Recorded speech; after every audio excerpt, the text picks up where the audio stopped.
Good evening everyone once again.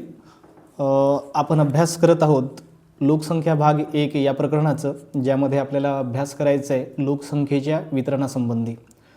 तर विद्यार्थी मित्रांनो, आपण पाहू शकतो पान क्रमांक 1 वरती ज्याप्रमाणे आपल्याला या वर्तुळांमध्ये दिसत आहे की लोकसंख्येचं जे जागतिक वितरण आहे ते खूप असमान पद्धतीने करण्यात आलेलं आहे. म्हणजे लोकसंख्या वितरण हे असमान आहे.